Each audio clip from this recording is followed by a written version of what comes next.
아, 우리 그 손동현 원장님께서 철학 전공이시거든요. 세 분야가 뭐죠? 형이상학입니다. 형이상학. 예, 그래서 쓰시는 워딩이 저는 제가 논리적 사유보다 감각적 지각이 우선했던 사람은 아닌가 반성도 되고 도구적 합리성에 함몰된 건 아닌가 좀 반성도 되고 대학에서 학생들을 가리키고 있는 입장에서 전 교육학과 교수인데요. 쥐적 연결 지평, 성찰의 지혜 교육은 좀 등한시하고 무교양적인 기능인 저 스스로 그러면서 우리 학생들도 그런 길로 이끌었는지 아닌지 이런 반성이 됩니다. 기술이 융복합되고 욕구가 융복합되고 산업도 융복합될수록 기초학문을 튼튼히 하고 기초학문 간의 융복합을 통해서 지적 연결 지평을 가질 수 있는 그런 인재를 길러야 된다. 근데 말씀 들으면서 저 스스로도 질문이 굉장히 많이 나왔는데요. 여러분께서 주신 질문하고 금방 발제해 주신 거하고 묶어서 제가 질문을 해가면서 원장님 말씀을 듣도록 하겠습니다. 첫 번째 질문은 가장 기본적인 것이고 또 금방 답도 해주셨는데 다시 한번 여쭤보겠습니다. 저는 오늘 또 새삼스럽게 들었는데요. 원장님, 교양교육의 정의는 무엇인가 하고 학생이 질문했을 수도 있는데 이렇게 질문했어요. 오늘날 일부지만 학생들이 교양교육을 전공 외 잡학으로 인식하고 있다. 이런 정도로 그것은 교양교육을 한 사람이 잘못해서 그렇습니까? 대학이 잘못해서 그렇습니까? 근데 오늘 새로 말씀 주신 게 교양교육을 기초학문교육과 등치시켜보자. 저는 조금 놀랬는데요. 자칫 이제 우리가 늘 부딪히듯이 그러면 기초학문 교육하는 사람들의 이기적인 영토 싸움이지 않겠냐라는 또 몰려갈 수도 있겠지 않을까 하는 생각이 들었는데 그 원장님 네, 교양교육의 정의부터 한번 말씀해 볼까요? 뭔가? 네, 아까 그 PPT의 마지막 저 슬라이드를 다시 한번 띄워 주실래요? 제가 좀 생략하느라고 네. 띄웠는데요. 그 교양교육 르네상스가 요청된다라고 하고 나서 그 다음 슬라이드에 마지막 슬라이드죠. 교양교육 요 바로 전 거요. 교양교육에 대한 그 일종의 뭐 조작적 정의라고 할까요? 그 정의를 제가 혼자 내린 게 아니고요. 교양기초 아까 이재성 원장께서도 뭐 잠시 말씀을 하셨는데 교양기초교육원에서 한 하여튼 여러 차례 의논을 해서 한 3, 4년에 걸쳐서 교양교육을 이렇게 이해하는 것이 가장 합당하겠다 해서 정리해 놓은 것이 있습니다. 이게 좀 지루할지 모르겠지만 제가 한번 읽어볼게요. 교양기초교육이란 대학교육과 평생교육 전반에 요구되는 지식의 습득 및 자율적 학문 탐구의 능력의 함양을 포함하며 인간, 사회, 자연, 예술에 대한 종합적 이해를 바탕으로 세계관과 가치관을 스스로 확립하는 데 기여하는 교육으로 학업 분야의 다양한 전문성을 넘어서서 모든 학생에게 요구되는 보편적 통합적 자유교육이다. 또한 교양기초교육은 초연결 초지능사회 다양한 위기의 지속이라는 새로운 시대상을 맞아 객관적 사실인식을 토대로 하는 비판적 창의적 사고와 합리적 의사소통을 통해 민주주의 공동체의 문화적 삶을 주도할 수 있는 자질을 함양하는 교육이다. 굉장히 추상적으로 들리잖아요. 그래서 이러한 추상적으로 설명된 교양교육의 정체성이 구체적으로 어떻게 나타나냐 그것을 말씀드리기 위해서 교양교육의 구체적인 목표들을 제시한 게 있어요. 그 다음 슬라이드를 보시면요. 6가지로 나와 있거든요. 인간과 세계에 대한 균형 잡힌 이해와 가치관 정립, 학문 탐구를 위한 보편적 문제 해결 능력, 비판적 사고 능력과 합리적 의사소통 능력 함양, 뭐 함양이라는 말은 빼도 좋겠습니다만 융합적 사고 능력과 창의적 문제 해결 능력 함양, 공동체 의식과 시민 정신 함양, 심리적 공감 능력 함양 6가지를 제시했는데요. 이 6가지를 보면서 그 내용이 뭔지 잘 모르겠다 이렇게 말할 사람은 대학에는 없을 거라고 봅니다. 문제는 저런 교육을 누가 어떻게 시킬 것이냐, 왜 저런 교육을 그동안에는 안 해왔을까, 이런 의문을 갖는 것은 전 정상적이라고 봅니다. 그래서 좀 전에 우리 배 교수님께서 학생들은 교양교육을 잡학이라고 생각하는데 그 책임이 어디에 있어 왔을까, 이제 우회적으로 그렇게 질문을 하셨는데 저는 이렇게 좀 외람되게 대답해요. 지금 대학 사회에서 의사 교육 과정이나 교육 내용에 대해서 의사 결정권을 갖고 있는 50대 중반의 교수님들, 중진 교수님들이 대학 다닐 때 교양교육을 제대로 받질 못했어요.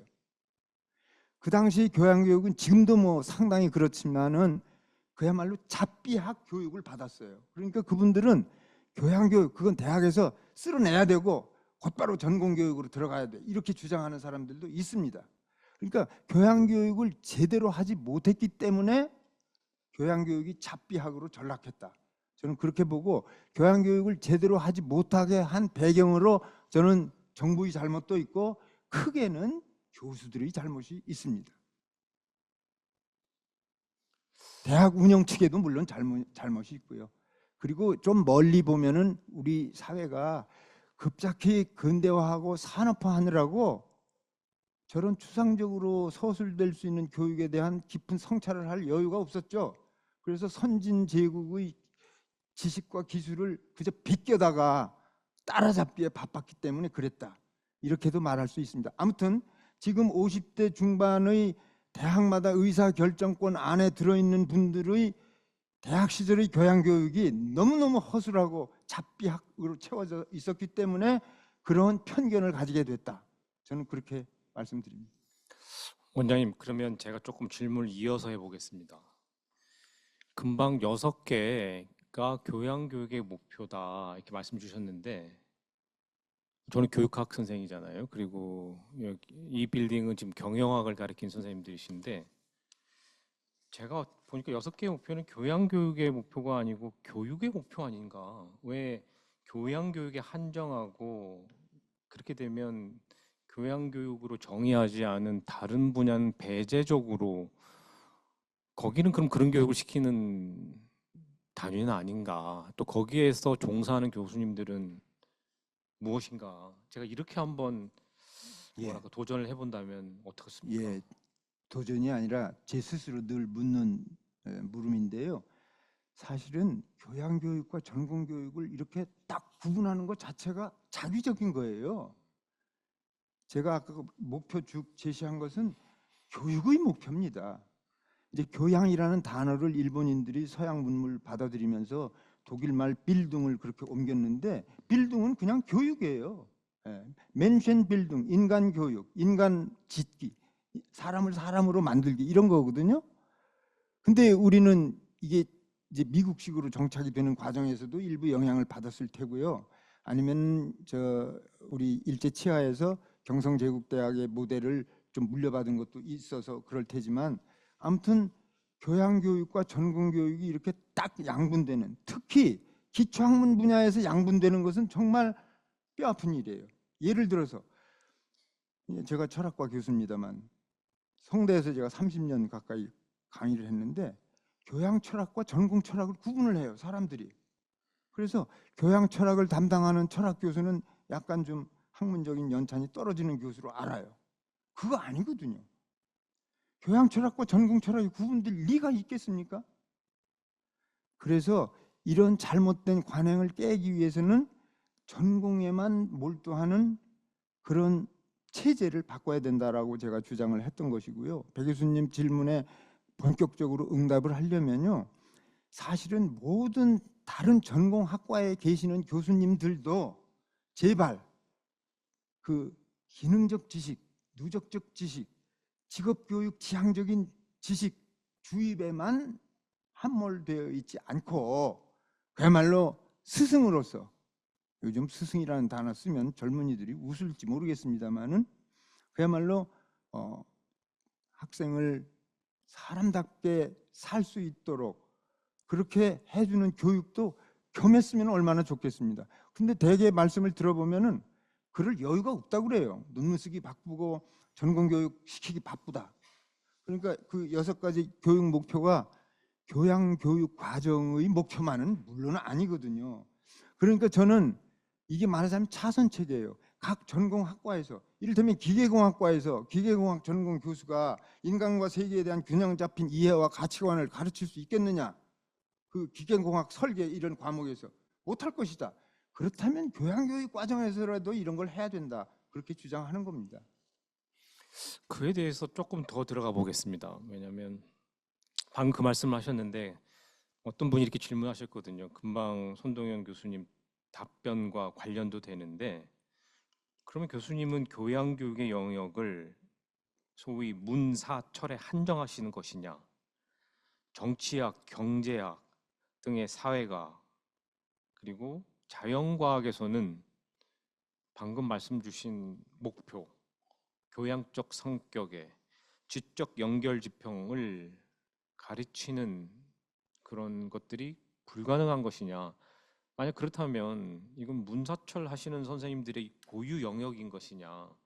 여기 현장에서는 그런 질문과 대답이 많이 있을 것 같아요. 예, 특히 이공계 교수님들이 이제 교양교육하면 인문학 교육으로 잘못 알고 계시는 분들이 많아요. 저도 깜짝깜짝 놀라는데 이제 이 일본인들이 빌둥이라는 말을 교양이라는 말로 옮길 때 사실은 서양에서의 우리 동아시아에서도 이 교양교육 역사는 깊죠. 유학 전체가 다 교양교육이고 그런데 서양에서는 소위 그 트리비움, 꽈드리비움이라 해서 사막 사과의 전통이 있잖아요. 중세까지 쭉 이어져 내려오는 뭐 플라톤서부터 이어져 내려오는 거기를 보면은 이제 이 어문적 능력 그러니까 문법 그다음에 변증론 뭐 논리학이라고도 볼 수 있고요. 그다음에 수사학, 이 의사소통이라고 볼 수 있죠.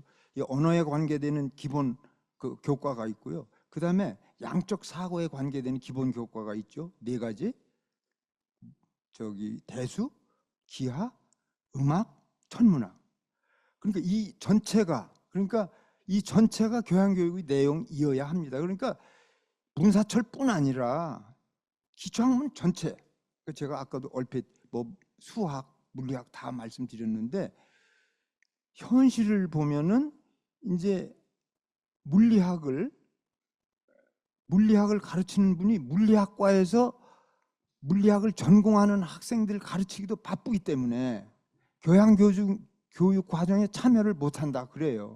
뭐 다른 학과들도 마찬가지지만 특히 자연과학은 교양교육에 그동안에 참여를 거의 못 해왔습니다. 그래서 못 해오면서 이제 그런 의문도 갖는 거죠. 교양교육하면 그것은 문사철 교육. 근데 절대 그게 아니라는 것을 강조드립니다. 좀 더 나가 보겠습니다, 원장님. 그게 지금 굉장히 중요한 질문이라서 제가 이렇게 질문드리면 어떻겠습니까? 기초학문이 교양교육이다라는 생각보다 모든 학문에는 교양적 요소와 응용적 요소가 있고 교양적 요소가 많을 수도 있고 응용적 요소가 많을 수도 있고 예컨대 수학이라고 치면요. 제가 이제 존경하는 이상구 전 자연대 학장님이 계신데 당연히 기초적인 요소가 있지만 적어도 제가 이해하기로는 응용적, 산업적 거기까지도 하시고 AI도 넣고 물리학도 응용이 있고 반대로 경제학 하시는 분들도 경제를 통해서 인간을 알고 세계를 알고 시장을 알 수도 있고 좀 고급 응용 경제로 갈 수도 있다면 기초와 응용으로 나누기보다는 모든 학문에서 교양적 성격의 그러니까 분배 차이가 있을 수 있지 않는 그렇게 되면 형식 논리로 가면 문사철만 교양 교육을 한다는 논리가 안 맞을 수도 있는 거죠. 어떻게 보십니까? 문제는요. 네. 제가 이제 교양교육 과정은 기초학문 교육으로 꽉꽉 채우자 이렇게 주장했을 때 문사철뿐 아니라 기초사회학, 정치, 경제, 사회, 심리, 수학, 물리, 화학 다 들어가야 된다는 주장은 조금 아까 했고요. 아니 그거 말고도 응용학문도 교양교육에 들어갈 수 있지 않느냐 지금 배 교수님 질문은 그런 거 아니겠습니까? 근데 저는 이렇게 말씀드려요. 기초학문 분야의 학문적 성과들은 응용학문 분야의 학문적 성과들과 기본적으로 성격이 달라요. 어떤 점에서 다를까요? 원리 근본에 대한 탐구를 하지 그것이 현실에 어떻게 적용될 것인가에 대한 탐구를 하지 않습니다. 기초학문은. 순수학문은 그런 거예요. 예. 그래서 어떻게 보면은 순수학문이 비현실적 지적 유희의 놀이냐 이렇게 이제 폄하할 수도 있겠지만 절대 그렇지 않습니다. 순수 학문이 이룩해내는 탐구 성과는 말하자면 대용, 덕용, 쓰임새가 훨씬 더 넓고 크다는 것이죠. 그것이 구체적인 어떤 현실, 어떤 맥락에 적용되기는 어렵겠지만 구체적인 현실, 어떤 맥락에 적용할 수 있는 어떤 지식을 뒷받침하고 있기 때문에 그 말하자면 범용성이 훨씬 넓기 때문에 우선은 기초학문 교육으로 교양교육을 채우자라는 것입니다. 응용학문이 들어올 여지가 별로 없어요. 예. 그래서 그렇게 말씀드리는 겁니다. 그러니까 사실은 응용학문은 소비학문입니다. 기초학문은 생산학문입니다. 그러니까 새로운 이론을 만들어내는 것은 기초학문 분야고요. 그 이론을 현실에 적용하는 것이 응용학문이거든요. 그러니까 기초학문 이제 제가 이렇게 말씀드리면 뭐 고전적인 문사철 이런 걸 생각하시기 쉬운데 절대 그게 아니고요. 저는 요즘 뭐 챗 GPT 나오고 그거 다 교양교육 과정에서 배워야 한다고 봐요. 그것조차도. 그러니까 최첨단 기술도 이제는 그 고전적인 사막 사과 안에 들어와야 된다 이렇게 보는 거거든요. 그러니까 가능한 한 많이 적용될 수 있는, 널리 적용될 수 있는 그런 지적 성과를 대학 다닐 때 좀 몸에 익히는 것이 유리하다 그런 얘기입니다. 예, 지금 현재 95명의 참여자가 있는데요. 원장님, 지금 많은 사람들이 현대 사회를 묘사하기를 탈경계 시대다. 구분 짓지 말자. 예, 학생들조차도 구분을 안 짓는데 예. 요 질문만 하고 이제 이 질문 그만하겠습니다. 왜 자꾸 구분을 짓고 이것은 여기의 영역이고 이게 빗금으로 갈 수는 없습니까? 딱히 잘라가지고 이거 아니면 이게 아니고 빗금의 영역으로 갈 수는 그러니까 없습니다. 응용학문과 기초학문을 딱 구분하지 말자 이런 그렇죠. 말씀이신 거예요. 응용 속에서도 기초적 요소와 세계관, 인간관, 근데 심리학이라고 쳐보시면 사람에 대한 마음에 대한 이해가 없이 심리학을 할 수 없을 것이고 교육학이 인간에 대한 이해 없이 교육학이 가능할 것이며 반대로 문사철이라고 해도 충분히 응용적 요소가 들어간다면 이거를 1학년 때 문사철이 기초학문이 다 담당하고 2, 3, 4학년은 응용으로 가라 할 것인지 뭔가 빗금적 요소는 제가 잘 표현을 못할 수도 있는데 지금 제가 탈경계 시대라고 하는데요. 우선 이제 두 가지 말씀을 드리고 싶어요. 탈경계 시대가 된 배경을 제가 아까 충분히 설명은 못 드렸는데 이 디지털 혁명이 가져온 결과예요. 그것도 그러니까 모든 정보가 이제 전기 상태에서 온, 오프로 그리고 수학적으로 제로하고 일로 그 이진법으로 이렇게 환원될 수 있기 때문에 A라는 영역의 지식과 B라는 영역의 지식이 각각 고유성을 끝까지 지킬 수가 없게 됐다 이거죠. 그것이 다 환원이 되면은 바닥에서는 다 통하게 돼 있다 이거죠. 그래서 사실 학문의 경계도 어떤 우리 사회 활동의 경계도 무너지는 거거든요. 그 배경 말씀을 하나 드리고 그 다음에 이제 배 교수님 지금 말씀 중에 응용 학문 가운데에도 그런 범용성을 지니는 그런 연구 성과도 있다 이런 말씀하시는데 저는 그래서 기초 학문과 응용 학문의 구별은 현장에 가면은 사실은 딱 칼로 무 자르듯이 하기가 어렵다. 저 그 시인합니다. 그런데 바로 그것을 구별하기가 어렵다 해서 응용 학문도 교양교육 과정에 들어와도 좋다. 이렇게 하기 시작하면 기초 학문은 다 죽고 응용 학문이 거기를 꽉 채웁니다. 틀림없습니다. 그런 현실적인 욕구가 충분히 일어날 수 있다고 생각하고요. 저는 여러 선생님들이 가지고 계신 질문을 대신해서 질문을 해드리는데 오늘 이렇게 들으시면서도 궁금한 점이 생기시는 분은 채팅방에 문자로 좀 남겨주시면 제가 대신 질문을 하도록 하겠습니다. 그 다음 질문으로 넘어가면 학생들은 교양교육을 통해 어떤 역량을 키울 수 있는가에 대해서는 아까 원장님께서 여러 가지 말씀을 주셨습니다. 뭐 비판적 종합 뭐 등등등 많이 말씀을 해주셔서 잠깐 넘어가기로 하고요. 자, 현실로 가서 그렇다면 원장님 예. 응용 학문이 아닌 기초 학문과 관련된 것 오늘날 유튜브, K무크 상당히 많은 컨텐츠들이 난무하다시피 그것도 굉장히 쉽게 뭐 저부터도 유튜브를 보면 오만 컨텐츠가 많거든요. 예. 심지어 그 어려운 플라톤도 쉽게 오히려 교수님들이 어렵게 설명한 건 아닌가 싶기도 하고요. 마치 철학자를 길러내듯이.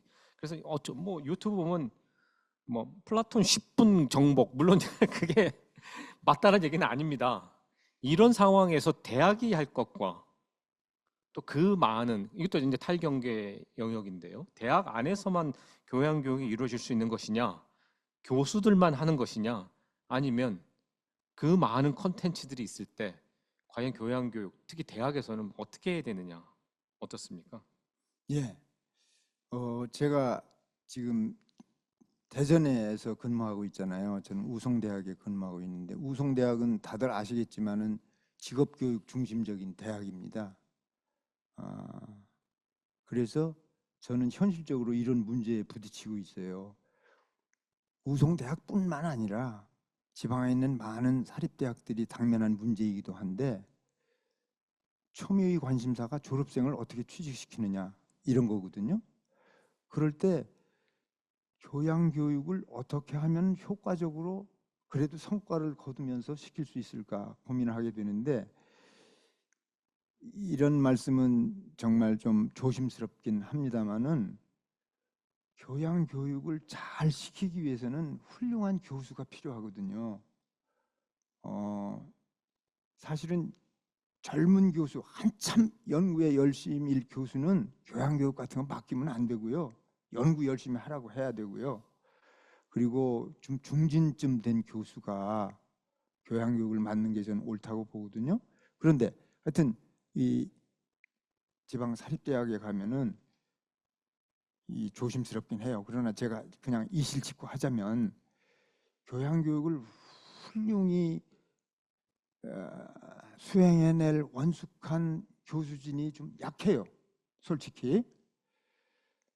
그래서 제가 보면 대학 밖에 그 교양교육의 그 목표를 구현하는데 적절한 많은 교육 콘텐츠들이 있어요. 그거를 활용하는 게 좋겠다. 저는 그렇게 생각을 해요. 그러면은 이제 그럼 대학이 점점 위협을 받는구나. 아니 그럼 대학이 뭐 하는 곳인데 위협을 받을 때 받아야죠. 학생 잘 가르치자는 곳인데 대학이 살려고 학생을 잘못 가르쳐서는 안 될 거 아닙니까? 그래서 사실은 대학이 위협을 받고 있다. 이거 인정해야 됩니다. 그러니까 대학 밖에서 교육 콘텐츠가 널리 생산되고 유통된다고 한다면은 대학이 그거를 수용할 수 있어야 되고 적어도 그러한 생산 활동에 대학이 적극 참여해야 된다고 저는 그렇게 생각을 합니다. 대답이 좀 미숙하죠? 아니요, 그 다음 질문하고도 연결이 되는데요. 우리가 현실을 무시할 수는 없죠.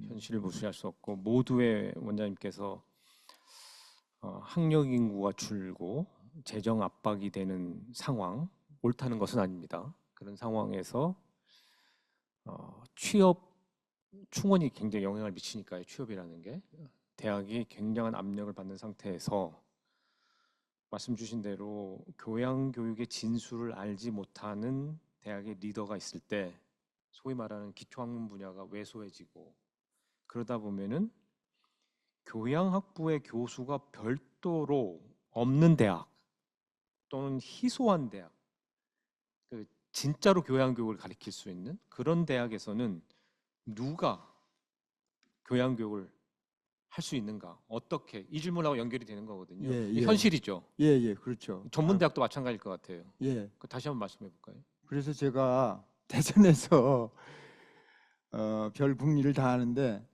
그래도 몇몇 대학이 협동을 하면 어느 대학에는 인문학 분야 교수들이 굉장히 많아요. 근데 어느 분야에는 뭐 이 외국어 교육을 열심히 한다고 하는데 외국인이 한 사람도 없어요. 그렇다면 외국인 교수가 많이 있는 대학하고 인문학 교육 교수, 인문학 분야 교수가 많이 있는 대학하고 서로 이렇게 협동을 하면 서로가 모자란 점을 채울 수 있기 때문에 좋겠다 해서 제가 그런 시도를 대전에서 좀 2, 3년 전부터 쭉 해오고 있는데요. 어려워요.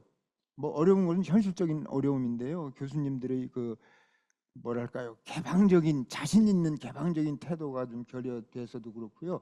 행정적으로 처리하려고 할 때 행정적인 절차가 이게 까다로워요. 그러니까 플랫폼이 공유되기가 쉽지가 않아요. 이제 정부에서 그것도 시도해야 된다고 보고 시도하는 노력도 있다고 보는데요. 단적으로 예를 들어서 그 수강 신청 기간을 좀 통일했으면 좋겠거든요. 그래야 학점 교류도 원활해지는데 수강 신청 기간이 학교마다 다 다르면은 그거 행정적으로 처리하기가 굉장히 어려워서 뜻하는 바를 이루기 어렵거든요. 그래서 지금 배 교수님 질문에는 제가 시원스러운 대답은 못 드립니다만은 대학끼리 협동하면 그래도 많이 나아질 수 있겠다. 거기까지는 말씀드릴 수 있겠습니다. 그럼 혹시 그 원장님 말고 저 다음 질문이 그건데 소위 말하는 교양교육 죄송합니다. 자원이라고 표현하겠습니다. 교양교육 자원, 인적 자원이 됐던 컨텐츠가 됐던 자원이 부족한 여러 대학들이 일종의 공유 플랫폼을 만들어서 교양교육이 중요하다면 네. 그러니까 제 표현으로 교육적 동업을 해서 그렇죠. 십시일반으로 그렇죠. 가르칠 수 있는 방법이 저도 현실적으로 최적일 수 있겠다. 왜 현실을 무시할 수는 없으니까요. 예. 그런 노력이 많이 없었습니까? 노력이 없지 않았죠. 왜 안 어, 됩니까? 아까 수강 신청 그런 기술적인 제도적인 이슈입니까? 첫째는 교수님들의 폐쇄적 태도라고 저는 봐요. 저도 어떤 교수지만 교수님들요? 그 A 대학에 소속된 교수님들이 교양? 뭐 교양이 됐든 전공이 됐든 뭐 매일반이라고 보는데요. 특히 교양 쪽은 오히려 공유하기가 더 쉽거든요. 제가 보기에 음. 명분도 좋고요. 원리적으로 하기도 하고요. 그런데 A 대학의 교수님이 자기 클래스에 B 대학의 학생들이 오는 걸 별로 원치를 않아요. 그런 것이 문제고요. 좀 전에 말씀드렸듯이 이것이 정말 필요하다라고 대학 경영자들이 최고 의사 결정권자들끼리 모여서 대학 총장들끼리 모여서 협의를 하고 이걸 추진하자. 제가 대전에서는 총장님들 다 만나서 서명도 받고 다 했는데도 추진하자. 끄떡끄떡 수긍을 하는데 그 다음에는 팔로우업이 안 되니까 못 하더라고요. 그래서 이걸 강력히 추진하면 저는 될 수 있다고 봐요. 이 행정적인 절차적인 기술적인 문제는 플랫폼 만드는 거는 그 다음에는 이제 교수들의 태도가 문제인데 그래서 저는 이런 생각도 하죠. 이렇게 개방적으로 나오는 교수님들에게 인센티브를 주자. 그러니까 다른 대학 학생들을 많이 받아들이는 교수들에게 뭐 평가할 때 좀 크레딧을 좀 더 주든지 뭐 이렇게 하자 이런 제안도 했는데 뭐 아무튼 잘 귀 기울이는 분들이 별로 없었어요. 근데 이제 그래도 지금 때는 온 것 같습니다. 왜냐하면 결과직이지만 그게 잘 안 됐다라고 하는 것은 아직은 할 만하기 때문에 그랬다고 볼 수도 있는데 어제 발표됐는데요. 특히 지방 대학의 이제 글로컬 대학 30이라고 하는 것을 이제 어제 예비 선정된 대학 20개 예. 대학 발표했는데 보도를 보니까 50% 정도가 연합대학 형태로 나왔다. 예. 연합대학이란 게 어떻게 보면 이제 공유대학과 유사한 컨셉일 수 있는데 그렇다면 이제 대학은 연합의 내용과 방식을 고민해야 되잖아요. 그렇습니다. 그 연합을 할 때 물리적인 캠퍼스 시설을 공유할 수도 있을 것이고 예. 교수 자원을 공유할 수도 있을 것이고 때로는 뭐 입학 요강 같은 공동 보조를 맞출 수도 있는 것일 때 예. 대학들이 이제 고민해야 될 게 무엇을 그 각 파트너 대학들이 지키고 무엇을 공유할 것인가를 결정할 시기가 왜냐하면 연합과 공유의 실체가 있어야 되니까 그렇죠. 그때 가장 유효하게 실용적으로 실용이라는 표현이 좀 적절한지 모르겠으나 할 수 있는 게 기초학문 교육. 예, 전 그렇게 봐요. 그래서 제가 대학 간의 공유 사업에서 제일 먼저 할 필요가 있고 또 할 수 있는 것이 교양교육 과정이라고 봤어요. 그러니까 교육 과정을 공유하자. 교육 과정을 A 대학, B 대학, C 대학이 똑같이 하자는 게 아니라 교육 과정 중에 그러니까 교과목을 공유하는 거죠. 말하자면은 그렇게 하려면은 이제 여러 가지 제가 좀 전에 말씀드린 그런 이제 장애물, 현실적인 장애물들을 극복해 나가야 되겠죠. 그러니까 지금 배 교수님 지적하신 대로 이제는 때가 됐다고 한다면은 구체적인 논의에 들어가야 돼요. 그러니까 대전에서 제가 소식 듣기로 한밭대학과 충남대학이 이제 통합된다고 합니다. 그 벌써 몇 년 전에 공주대학이 뭐 캠퍼스 몇 개를 통합했지 않습니까? 그 저는 궁금해요. 뭘 통합했는지. 그냥 행정 체제만 통합했는지, 교육 과정을 통합했는지, 교육 과정을 통합할 때 틀림없이 교수들 간에 논란이 나올 거라고 봐요. 내 과목이 없어지나?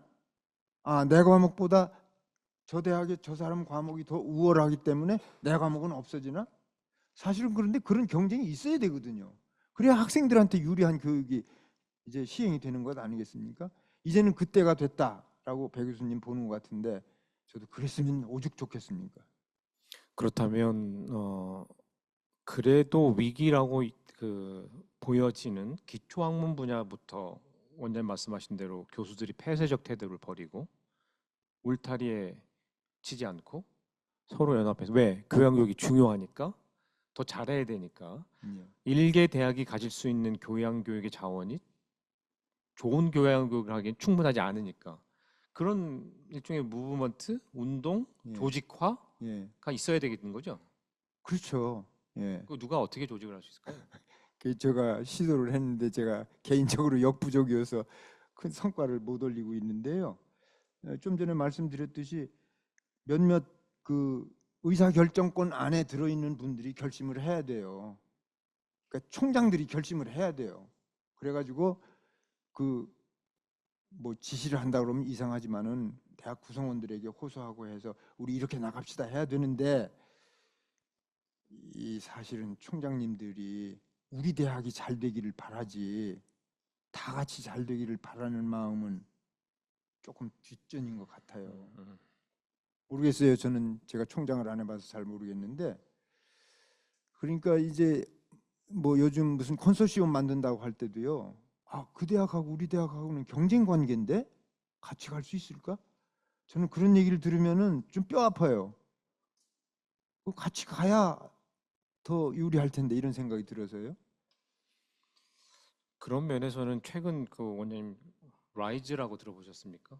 예, 알고 있죠. 그게 예. 이제 불편할 수도 있고 바람직하지 않을 수도 있는데 교육부가 지방자치단체를 통해서 그 지역에 대학을 지원하는 방식으로 해서 5개 정도 사업을 묶어서 가고 예. 지자체가 그 위에 그걸 가지고 지방대학들, 지역대학들 위에 군림하라는 뜻이 아니고 코디네이트를 누군가 리더십을 정책적 때로는 정치적 리더십을 발휘할 수 있는 여지는 없을까요? 저는 이럴 때 그 지방자치단체 어떤 장이 그렇죠. 아, 대학 사회에 이런 것이 문제구나. 대학이 위기라고 하는데 이런 것이 문제구나 해서 이걸 정확하게 파악을 하고 팔을 걷어붙이고 나오는 분이 있다면 얼마나 좋겠습니까? 그리고 그분은 틀림없이 지방자치단체장으로서도 크게 성공하리라고 보는데요. 그런데 현실은 그렇지 않은 것이 목도되기 때문에 이제 걱정이 많은데 앞으로는 이런 압박이 커질수록 더 진척은 되리라 저는 그렇게는 보고 있습니다. 그런 면에서는 저는 좀 위기 요인도 될 수도 있을 것 같습니다. 왜냐하면 대개의 지자체장들이 산업의 유치, 일자리의 유치, 취업, 청년의 정주 같은 것을 정책적 우선순위에 두기 때문에 이른바 응용, 직업 교육을 더 대학을 독려하고 그 수단으로 교육부로부터 받은 재정을 쓰지 않을까 하는 우려도 생길 것 같은데요. 예, 그렇습니다. 그래서 저는 제가 주창하는 것이 늘 현실성이 없다고 주변에서 비판을 받는데요. 그러니까 어떤 응용 학문 분야, 그러니까 직업적 활동과 이렇게 직결되는 분야에 관해서는 귀가 쫑긋해서 관심들을 가져요. 제가 대전에서도 그 건양대학에 있는 정 교수님하고 이런 의논을 많이 하다가 지자체에다 이걸 건의하자 해서 교양교육 공유 사업을 지자체에서 좀 선도하면 어떻겠냐라고 해서 제가 간접적으로 제안도 하고 그랬는데 뭐 별로 반응이 없어요. 그 저 자신이 뭐 역량도 부족하고 영향력도 없어서 그렇겠지만 이런 것이 앞으로 좀 더 활성화됐으면 하는 바람이 크죠. 네. 그야말로 한국교양기초교육원과 교양교육계가 좀 더 보이스를 크게 내고 예, 노력해야 될 것으로 보여집니다. 하나 조금 불편할 수 있는 질문이기도 한데요. 역시 지방대학 이슈라고 질문을 주셨는데 지방대학이 재정난뿐만 아니라 이런 질문을 하셨는데 수학 능력, 대학 수학 능력을 충분히 갖추지 못한 학생들이 재정난 때문에 대학에 올 수도 있는 거 아니겠느냐. 그런 학생들에게도 교양교육은 필요할 수가 있고 방금 원장님 말씀하신 그런 수준의 교육이 가능이란 표현이 써야지 모르겠는데요. 어떤가? 예, 이게 그러니까 뭐 교육학의 수준별 교육이라고 할 수도 있을 것 같기도 예, 하고요. 예, 어떻습니까? 예. 저는 그냥 제 개인적인 체험을 솔직히 털어놓자면은 저는 성균관대학에서 오랫동안 철학 강의를 했지 않습니까? 그러다가 대전에 내려가서 이제 철학 강의도 하고 했습니다. 그 주변에서 많은 분들이 당신 성대에서 하듯이 여기서 하면은 안 돼. 물론 그러면 안 되죠. 그런데 그렇다고 해서 학생들이 수준이 낮다 이런 말을 함부로 해서는 저는 안 된다고 보고요. 제가 미국에서도 생활을 해보면은 우리 한국 학생들은 수준이 높아요. 예. 그렇기 때문에 그렇게 말해서는 안 되고 이거는 우리가 조심을 해야 돼요. 어떤 강의를 알기 쉽게 잘 풀어서 한다는 것과 그 강의 내용이 수준이 낮다는 것을 자꾸 동일시하려고 하는 경향이 있는데 그건 정말 잘못된 것입니다. 강의 내용이 정말 수준 높은 것이어도 강의는 수월하게 수용할 수 있도록 강의안을 짜고 강의를 하는 것이 유능한 교수입니다. 그래서 저는 지금 배 교수님 지적하신 거 다 사실이죠. 학생 수가 줄기 때문에 뭐 학생의 질, 학생을 선택하는 게 아니지 않습니까? 학생이 대학을 선택하니까 아무래도 그 중고등학교 시절에 학업 능력이 떨어진 학생들이 대학에 와요. 그러면 이 학생들은 그냥 뭐 대학 교육 받을 자격도 없는 녀석들이니까 하고서 포기할 것이냐? 그래서는 안 되죠. 교육기관이 엄연히 있는 한 교육에 충실해야 되니까 그 학생들에게 맞는 그 수업 방식으로 교육을 해야 된다고 보고요. 그렇다고 그 학문적 수준을 그냥 낮춰서만 하면 된다. 이런 생각도 저는 그 옳지 않은 생각이라고 봐요. 그 우리 다 알잖아요. 뭐 몇 년 전에 마이클 샌들이 뭐 정의란 무엇인가라는 책을 썼는데 우리나라에서 번역했더니 전 세계에서 우리나라에서 제일 많이 팔렸다고 그랬잖아요. 그 책 읽어보세요. 얼마나 수월해요. 쉬워요. 근데 그 깊이가 칸트 공부하고 롤스 공부하고 다 공부해서 나온 그 강연이거든요. 그런 걸 우리가 본받아야 된다고 봐요. 제가 요즘 그 책으로 가르치고 있습니다. 교육 정책과 정의. 지난 시간에 롤스를 가르쳤는데요. 잘하셨어요. 그러니까 그래서 제가 응용과 기초가 제 수준에서는 제가 밴덤도 가리키고 밀스, 칸트, 깊이는 없지만 롤스 그것과 정책 이슈를 묶어서 학생들이 판단할 수 있는 관점을 가질 수 있도록 하려고 애를 썼거든요. 근데 저보다 마이클 샌들이 훨씬 잘 가리키니까 그걸 갖다 쓰는 거죠. 그러니까 배 교수님 그걸 지금 응용 학문이라고 생각하시면서 가르친 거예요? 제 지금 머릿속에는 응용과 기초가 구분이 안 됩니다. 그거 기초학문 분야의 연구 성과를 아, 그렇죠. 응용한 거예요. 기초학문 분야의 연구 성과를 응용하는 것을 학생들한테 가르친 겁니다. 그렇습니다. 기초학문 분야의 연구 성과가 없으면 그런 강의 못 해요. 그렇네요. 예, 네. 방금 큰 깨달음을 얻었습니다. 그분들이 그렇게 성과를 내주셨기 때문에 그걸 제가 그렇죠. 적용과 네. 응용을 칸트 없이 롤스 없고 롤스 없이 마이클 샌들 없어요. 그렇습니다. 알겠습니다. 방금 저 채팅창에서 두 분의 아주 그 훌륭한 분이 논쟁적인 주제를 가지고 말씀을 주셨는데 계명대학교 우리 박유루 교수님 교양교육 학회장도 하셨고 당신께서 보시기에는 학부 과정은 자유학의 과정이어야 한다. 이른바 직업, 보케이셔널한 것은 무슨 스쿨이나 대학원 수준으로 또 일부의 고등교육학자들은 전 세계 대학의 흐름이 학부 교육은 보통 제너럴한 에듀케이션으로 가고 석사 이상이 프로페셔널 또는 보케이셔널 하는 거로 간다라고 진단하는 분도 있는 것 같기는 합니다. 그것 때문인지 우리 박일우 교수님은 학부 교육 때는 자유학의 교육을 제대로 탄탄하게 가르치자라는 말씀에 대해서 네. 우리 고려대학교 변계훈 교수님은 그것은 공급자적 생각일 수도 있다. 학교와 학생의 수준이라고 표현했지만 제가 해석하기로는 needs라고도 이제 번역할 수 있을 것 같은데요. 학교와 학교라고 하면 전문대학이라고 할 수도 있겠죠. 학교와 학생의 수요, needs, 희망에 따라 보다 직업지향적인 교육을 시행해야 하는 것도 있지 않겠나. 즉 너무 이렇게 소위 말하는 a priori 선언적으로 이것은 옳고 그르고 칸막이 치기보다는 네. 되게 이제 응용 학문하는 사람들이 컨틴전시를 얘기 많이 합니다.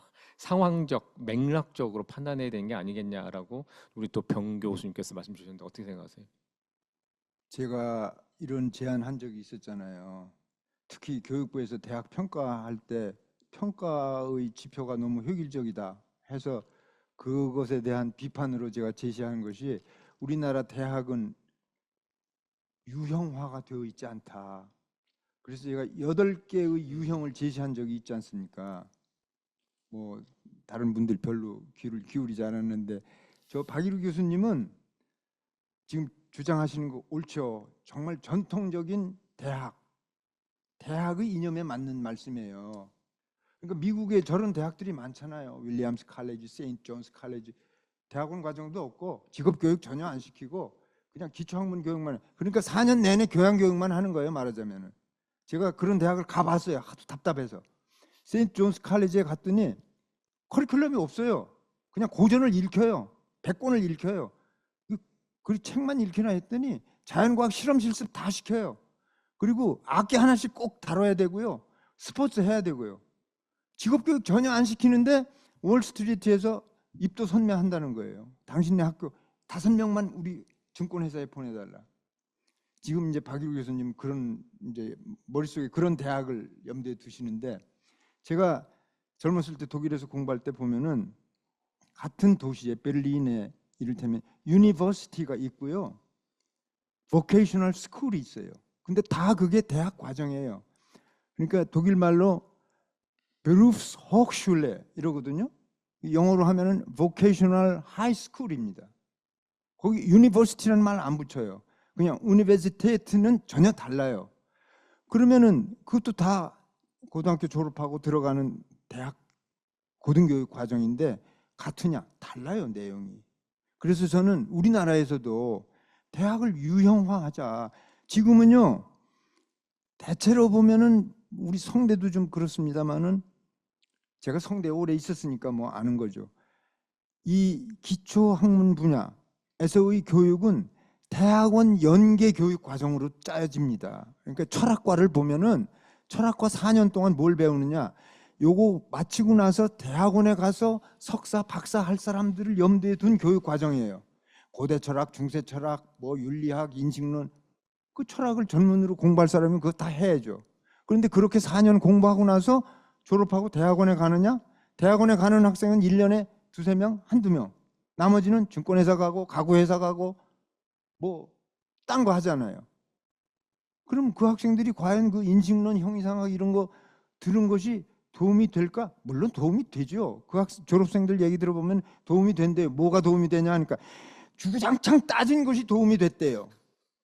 그 교수님들 그냥 따지는 데는 진절런더리가 났었는데 그렇게 따진 힘이 회사에 가보니까 다른 애들보다 더 잘 따지더라고 그거예요. 그거는 도움이 됐지만 뭐 칸트가 뭐라고 했는지 밀이 뭐라고 했는지 그건 아무 소용이 없다는 얘기예요. 그래서 저는 대학을 유형화하자. 제가 지금 몸담고 있는 우송대학 그야말로 독일에서 같으면은 유니버시티라는 이름 안 붙이죠. 베르프스 혹슐레예요.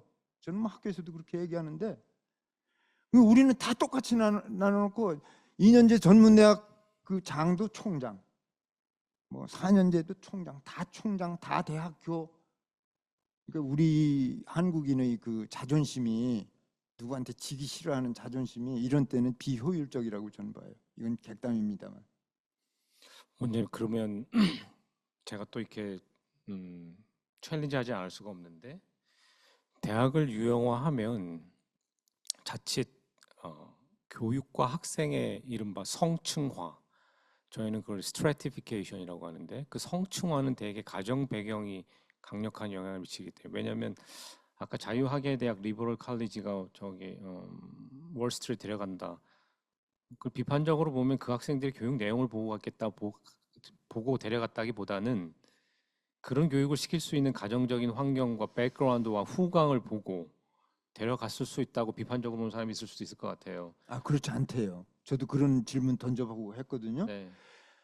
그렇게 교육받은 사람들이 증권회사에 가서 훨씬 성과를 잘 내더라고 그거예요. 처음에 가서 입사해가지고 뭐 6개월, 1년은 버벅거리는 것 같아도 나중에 무슨 이슈가 나와가지고 토론할 때 보면은 그 친구들이 더 좋은 의견을 내더라 그거예요. 그러니까 백그라운드 미국 사회에서 뭐 백그라운드 미국 사회도 물론 그런 게 있지만은 그거 중요하지 않다고 그래요. 어떤 사람 우리 원장님께서 독일에서 공부하셨으니까 어떤 사람들은 오늘날 이 커다란 사회 생태계에서 대학도 하나의 유기체로서 살아남으려면 환경에 적응하고 변화해야 되는데 소위 말하는 훔볼티안적 고전적 사고에 젖은 대학들이 살아남을 수 있는 것이냐.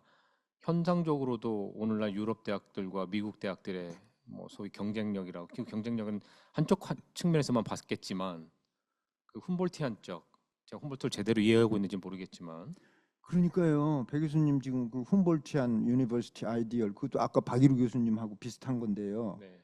저는 그러니까 뭐 다윈까지 끌어들이지 않더라도 뭐가 살아남냐? 적응 잘하는 게 살아남잖아요. 적응을 잘하는 게. 그럼 적응할 환경이 어떤 거냐 봐야죠. 우리가 뭐 선진국하고 경쟁해서 학문적으로 우수성을 길러야 된다 그러면 그것이 우리가 경쟁해야 할 운동장이고요.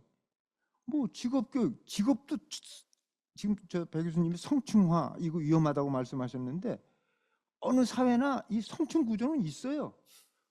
그거 부인할 수가 없잖아요. 더 유능한 사람, 덜 유능한 사람 있고 직업에도 귀천은 없지만 성층은 있어요.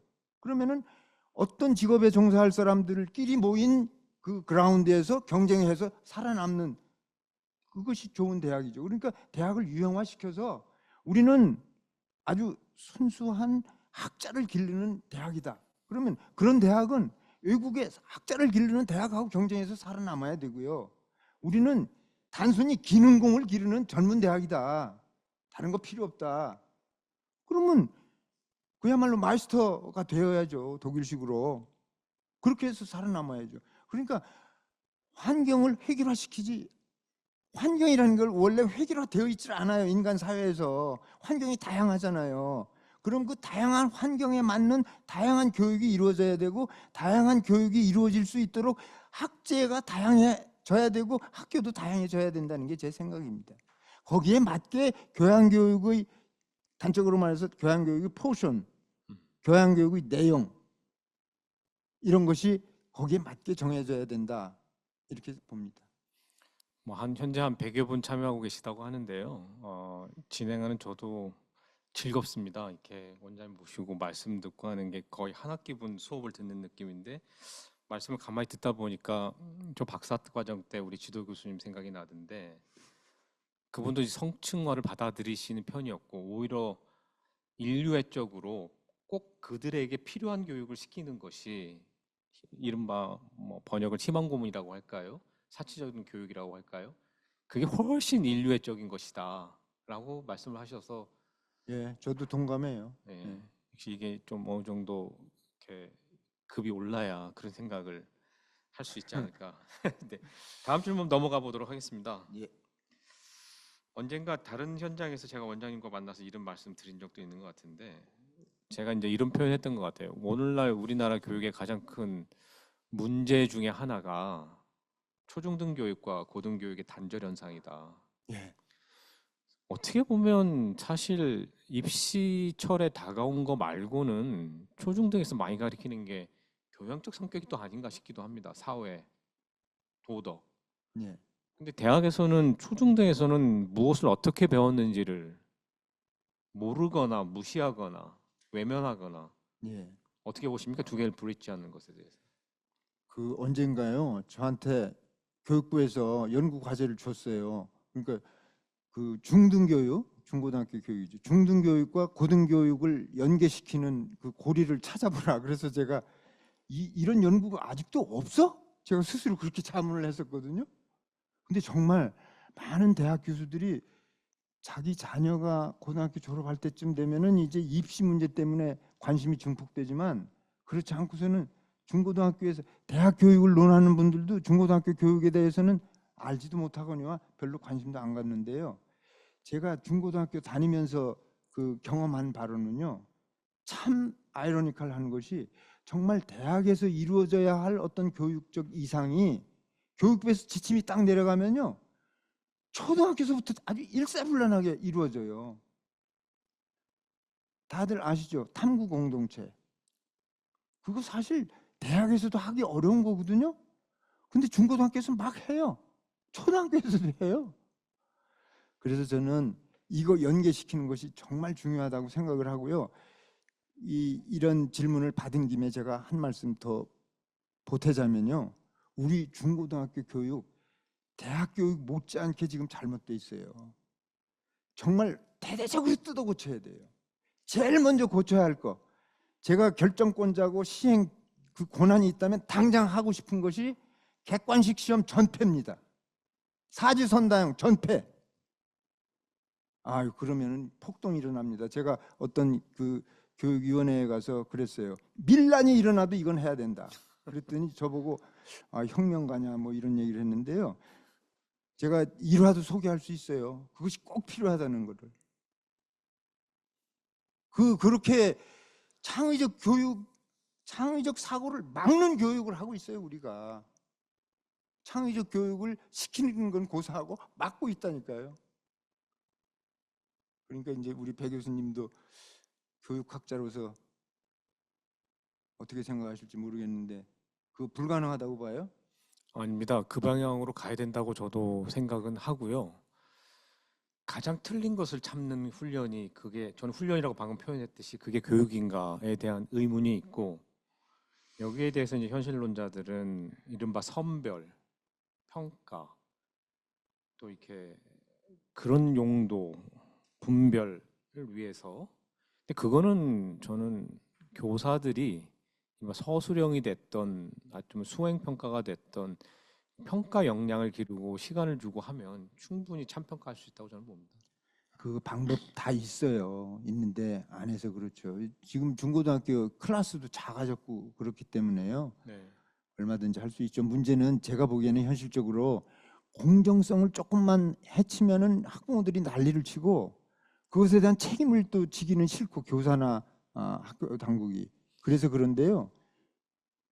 그거 난리치게 내버려 두고 아니 저기 이 대목에서 우리 원장님이 철학자시니까 제가 요새 정의를 가리키는 그 공정이 그렇게 보는 공정이 진짜 공정입니까? 학생 관점에서 이렇게 아니죠. 그 객관적인 점수로 1점이라도 더 높으면 탁월하다고 보는 또는 타인의 손길이 타지 않게 똑같은 시험을 치르는 게 공정하다 보시는 거예요? 아니죠.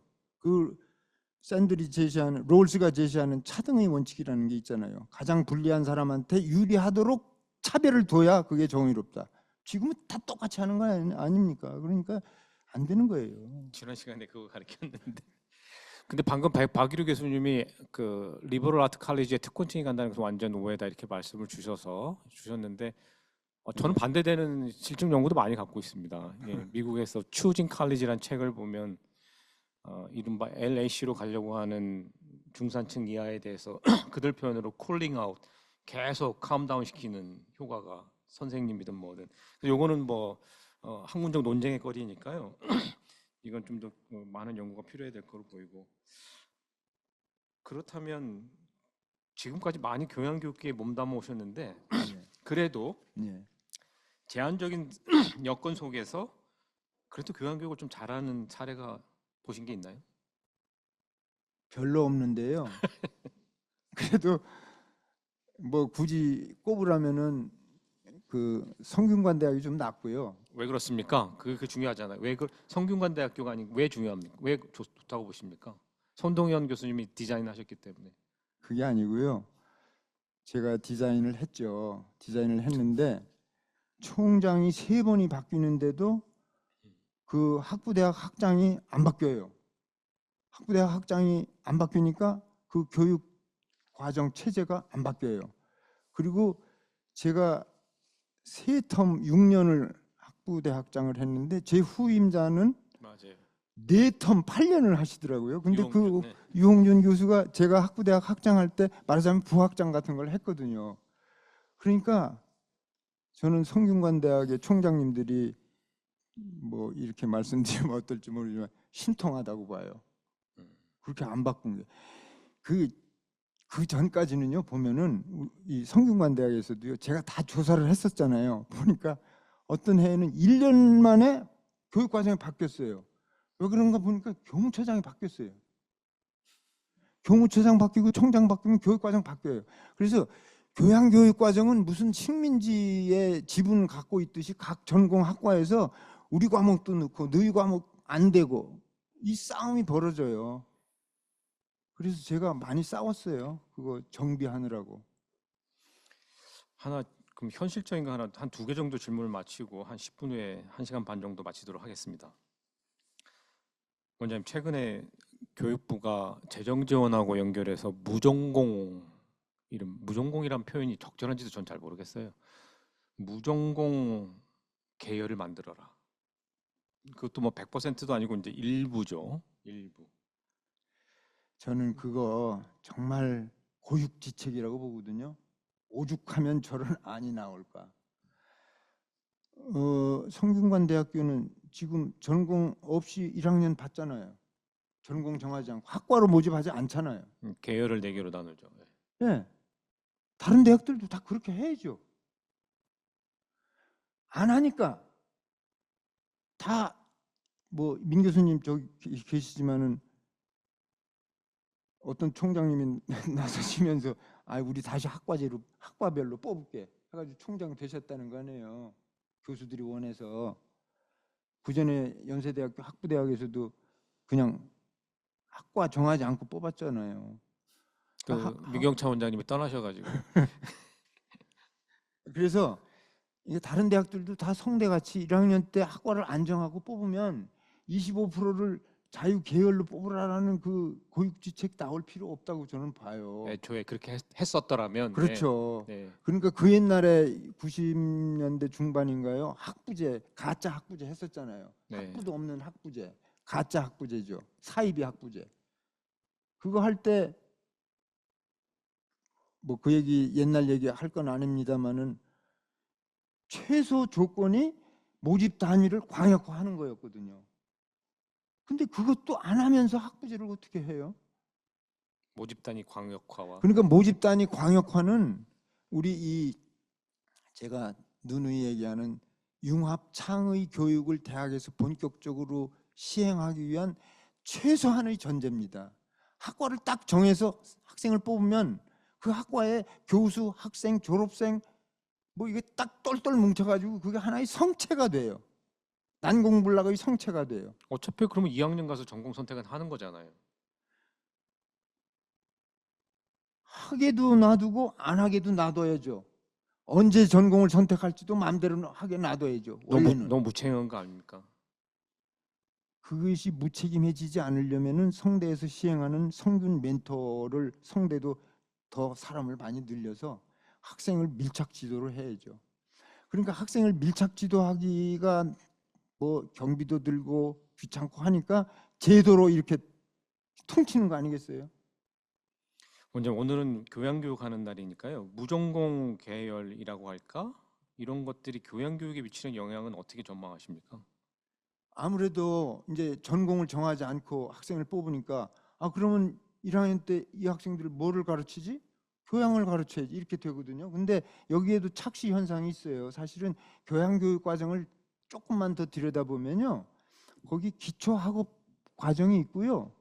소위 도구 과목이라고 하는 것들이 모아져 있는, 그러니까 뭐 외국어라든지 기본적인 이공계 분야에서는 기본적인 뭐 수학, 뭐 이 기본적인 자연과학, 아니면 그 사실 이건 중고등학교에서 끝났어야 되는데 이 의사소통 교육 대학에 와서 하고 있잖아요. 글쓰기, 말하기 이런 것이 있는가 하면 본래적인 의미의 교양교육, 그러니까 인문, 사회, 자연 모든 분야를 다 아우르는 그런 교양교육, 이거는 1학년 때 하는 게 아니에요. 사실은 4년 내내 해야죠. 그렇죠. 그러니까 기초학업 교육은 1학년 때 해야 돼요.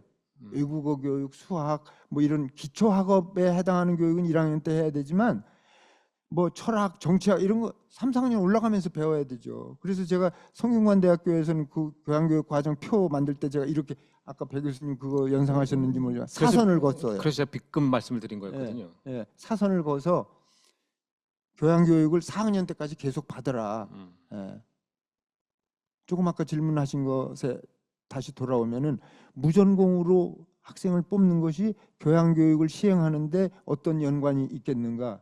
저는 일단은 기본 조건을 갖춰준다는 뜻에서 기초학업 교육 과정을 충실하게 수행할 수 있는 여건은 마련해 준 것이다.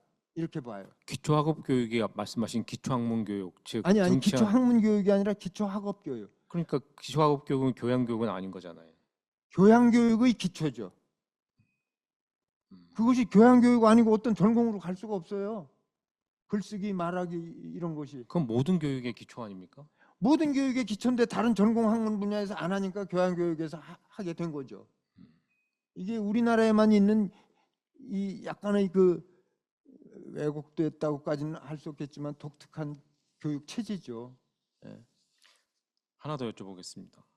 최근에 챗GPT, 빅데이터 이런 말씀이 나오고 모든 학문 영역에 걸쳐서 배워야 할 것이다 라는 주장이 득세한다고 할까요? 하면서 교양교육의 일부분을 그걸로 채워야 되겠다. 예. 왜 전공이 자기 영토를 내놓지 않으니까. 예. 거기에 대해서는 어떻게 보십니까? 저는 너무도 당연한 주장을 많은 사람들이 피상적으로 주장하거나 아니면은 피상적으로 반대하거나 한다고 봐요. 이렇게 생각해 봅시다. 조선 시대에 교양 교육을 받은 사람이면 한문을 독해할 수 있어야 되겠죠. 그렇죠? 예. 마찬가지로 제가 기초학문 분야의 연구 성과가 교양 교육 과정을 채워야 된다고 주장할 때에는 그 지식과 지적 역량으로 뭐든지 할 수 있어야 된다거든요. 뭐든지 할 수 있어야 된다는 것이 무슨 뭐 전능한 그런 능력을 가르치는 것이 아니라 어떤 문제에 부딪혀도 접근할 수 있어야 된다, 그런 뜻으로 말씀드리는 거예요. 그런데 보통 우리 요즘 AI 이거는요, 다른 기술하고는 전혀 다른 성격의 것입니다. 인류의 문명이 기술을 개발하고 개발 역사하고 똑같죠. 그런데 이제까지 20세기까지의 20세기 후반까지의 기술 개발의 역사는 다 인간의 신체적인 조건을 강화시키는 기술이었어요. 그 기술은 인간의 신체적인 능력을 강화하고 보강하고 대체하고, 경우에 따라서는. 근데 AI는 뭐예요? 인간의 정신적 활동 능력을 대체하거나 강화하는 거 아니겠습니까? 그러니까 이거는 그야말로 모든 교육의 기초가 될 수밖에 없어요. 이걸 습득하고 이 능력을 함양하는 것은.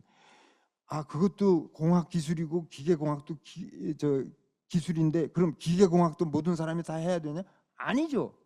기계공학은 기계공학적 지식을 가진 사람이 기계공학적인 문제를 해결할 때는 도움이 되겠지만 다른 문제 해결할 때는 도움이 안 되잖아요. 그 지식은. 그런데 AI에 대한 이해와 AI를 구사할 수 있는 그런 능력은 어느 분야에서나 다 요구가 되는 것이기 때문에 이건 교양교육 과정에 필히 들어와야 된다 이렇게 봐요. 예.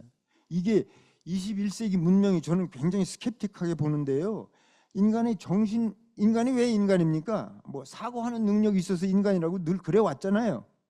근데 사고를 기계가 한단 말이죠. 인간보다 더 잘해. 전기만 꽂아놓으면 잠도 안 자고 해요. 뭐 기억 용량 어마어마하고 추론 속도 어마어마하게 빠르고 그게 이제 사고 능력을 기계가 대신하는 건데요. 이거를 우리 인간이 자연적인 인간이 그거를 어떻게 대해야 할까? 그거를 부릴 수 있어야지. 그걸 부릴 수가 없으면은 인간은 포기해야죠, 인간이기를. 그러니까 이거 AI, 챗 GPT 이거는요 교양교육 과정에 필히 들어와야 된다고 저는 주장해요. 자, 이제 시간이 다 돼가서 마지막 질문 두 가지를 드리도록 하겠습니다, 원장님. 네, 두 부류의 사람에게 무슨 말을 할 것인가인데요. 뭐 순서는 바꾸셔도 되고요. 하나는 현재 우리나라 대학에서 교양교육에 몸담고 있는 분들에게 하고 싶은 말 하나고, 또 하나는 아까 말씀 주셨는데 최고 의사결정권자가 손동현 교수님을 봅시다. 내가 지금 무엇을 해야 될지, 그게 대통령이 될지, 교육부 장관이 될지, 총장이 될지. 자, 두 부류에게 뭐라고 교양교육 관점에서 뭐라고 예, 하시겠습니까? 예, 앞에 분들한테는 위축되지 말고 희망을 가져라. 위축돼 있습니까? 위축돼 있습니다. 일종의 B급 교수 같은 자괴감들을 갖고 있어요. 왜? 학교에서 대우를 그렇게 안 해주니까. 예. 그래서 저는 그런 뭐 신분 이런 거 의식하지 말고 교실에 들어가서 학생들 조져라. 뭐 그렇게 얘기합니다. 예, 학생들을 잘 가르치라로 제가 번역하겠습니다. 네. 방송용어는 아니네요. 방송용어가 아니야. 학생들을 괴롭혀야 학생들의 능력이 신장된다. 학생들을 편하게 하면은 우선은 좋을지 모르지만 학생의 능력은 신장되지 않는다. 그래서 더 성실히 가르쳐야 된다. 거기에 주안점을 두고 뭐 보험급이 어떻고 신분이 어떻고 그건 뒤로 미뤄라. 저는 이렇게 말씀을 평소에도 드려왔고요. 그리고 의사결정권자들에게는 좀 교양 좀 있어라. 정답입니다. 예. 정말 생각을 좀 깊이 해야 되고요. 저는 이제 의사결정권자 중에서 정부에 있는 뭐 장관이나 이런 분한테는 대통령이나 이런 분한테는 이 말씀 꼭 드리고 싶어요. 대한민국이 뭘로 살아났느냐? 이 지적 능력 하나밖에 없잖아요. 그런데 기초학문이 죽으면 지적 능력이 신장이 안 되죠. 국민 전체의. 근데 기초학문은 지금 죽게 돼 있어요. 왜? 직업교육을 중심으로 하는 응용학문 분야만 성하고 그렇지 않은 기초학문 분야는 위축되고 있으니까 학문 후속 세대가 끊겨 있어요. 지금 거의 끊어지고 있어요. 그러면은 우리 한국의 문화적 능력은 하강할 수밖에 없다. 그러니까 이거는 단순히 대학의 교양교육 문제만이 아니다.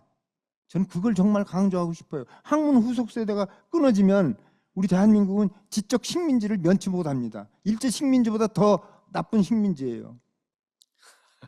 지식 생태계가 되살아나야 돼요. 지식 생태계가 서양 문물 받아들이면서 일본은 벌써부터 지식 생태계를 완비했잖아요. 그러니까 노벨상이 수두룩하게 나오는 거예요. 우리는 아직도 그게 안 돼 있어요. 그건 대학이 선도해서 해야 되고 그것을 대학이 선도해서 할 수 있게 정책적으로 뒷받침이 돼야 되는 것이죠.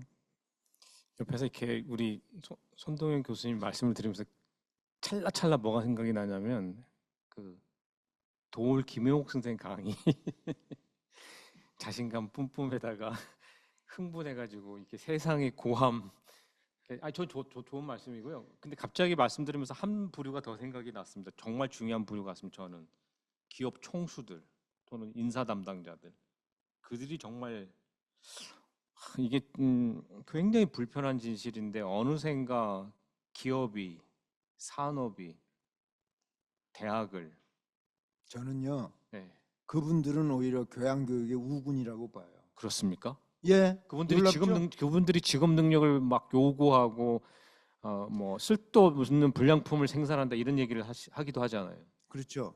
그러니까 이제 그 산업계에 있는 분들도 이제 초급자들, 그러니까 취업해서 한 3, 4년 지나고 나서 대리급 돼 가지고 신입 사원들을 부려야 할 사람들이 견해 다르고, 중간 관리자 뭐 부장쯤 되는 사람 견해가 다르고, CEO들 견해가 달라요.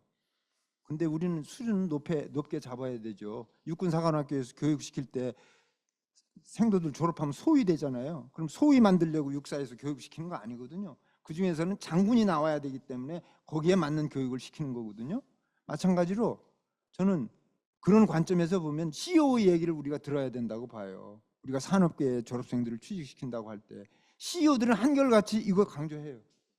CEO들이 생각하는 직업 능력, 그 제가 아까 그 교육 목표 쭉 6가지 얘기했잖아요. 다 그거 얘기해요. 지금 아직도 우리 성대에 탑재되어 있는지 모르겠는데, 제가 벌써 여러 해 전입니다만은 삼성, LG, 현대 이런 데 CEO 분들 모셔다가 옴니버스 강좌 만들었었잖아요. 매주 한 분씩. 그분들 그 이공계 학생들한테 이제 엔지니어 출신 CEO들이 많았어요. 그 공대에서 3, 4학년 때 전공 배우는 거 그거 별로 쓸모없고, 그 일반 화학, 역학 이거 기본적인 거 열심히 배우고 달달 외우듯이 배우고, 그리고 제발 소설책 좀 읽어라. 역사책 좀 읽어라. 윤종용 씨가 와가지고서 무슨 얘기를 그렇게 열심히 해요. 뭐 첨단으로 가는 뭐 인류로 가는 사람인가 뭐 그 책도 다 배포하고 그랬잖아요. 거기 보면은 기술 발달사가 얘기 나오는데요. 제일 중요한 거는 그런 생각을 할 수 있도록 길러야 된다는 거예요, 대학에서. 그러니까 제가 보기에 CEO들은 교양교육의 우군이다. 저는 그렇게 단적으로 얘기해요. 알겠습니다. 그런 분들이 우리 인사 담당자나 결정적인 그 중간층에도 잘 전달됐으면 좋겠습니다. 네, 오늘 한 아직까지 95분 정도 참여하고 계신데요. 영역이 그렇게 폭넓거나 뭐 현장적이지 않을 때도 이렇게 많이 남아 계신다는 게 참 저희는 큰 힘을 느끼고요. 우리 박일우 교수님 이 세미나가 가장 재밌다고 말씀 주셔서 준비한 입장에서도 큰 보람이 느껴집니다. 오늘 우리나라 대학 교양교육의 산 증인이자 큰 기둥과 같고, 앞으로 한 뭐 30년은 더 하셔야 되겠죠? 네, 30년 더 하셔야 될 손동현 교수님을 모시고, 또 줌으로 참여해 주신 박일우 교수님, 또 토론해 주신 변기용 교수님, 다 우리나라 고등교육에 큰 역할을 하시는 분이고, 오늘 말씀은 이렇게 청해서 듣지 못했지만 우리 민경찬 원장님 앉아 계신 것만 해도 큰 힘이 됩니다. 이 교양 교육이 참 중요하다는 생각이 들고요. 저는 교육 행정학자인데 그걸 어떻게 실현을 해볼까, 그 뜻을, 그런 또 일머리는 또 있으니까 한번 고민을 잘 해서 말씀 주신 대로 우리나라가 교양 또 기초가 튼튼하지 않으면 과연 나라의 미래가 어떻게 될까, 그런 고민이 됩니다. 오늘 손동현 교수님 너무 중요한 말씀이고, 제가 뭐 시간 가는 줄을 몰랐습니다. 이것도 저희가 그 녹화본이 교육과 미래연구소 홈페이지에 저희가 다 탑재를 합니다. 혹시 이런 녹화본이 필요하신 분은 거기서 받아가시고요. 또 오늘 손동현 교수님 발제한 자료는 저희한테 요청해 주시면 보내드려도 되겠습니까? 아, 물론이죠. 네, 그럼 뭐 한 1분 마무리하고 끝낼까요? 네. 네. 특히 하실 말씀은? 아이 뭐 제가 좀 톤이 거칠고 어휘가 거칠어서 죄송합니다. 예, 감사합니다. 들어주셔서. 예, 오늘 끝까지 계신 분 너무 감사드리고요. 예, 다음에 제 4회 때 또 여러분을 모시도록 하고, 어떤 내용을 했으면 좋겠다 이런 것도 채팅창이나 저에게 이메일 주시면 저희가 또 그 분야에 훌륭한 분을 모셔서 여러분하고 계속 만나도록 하겠습니다.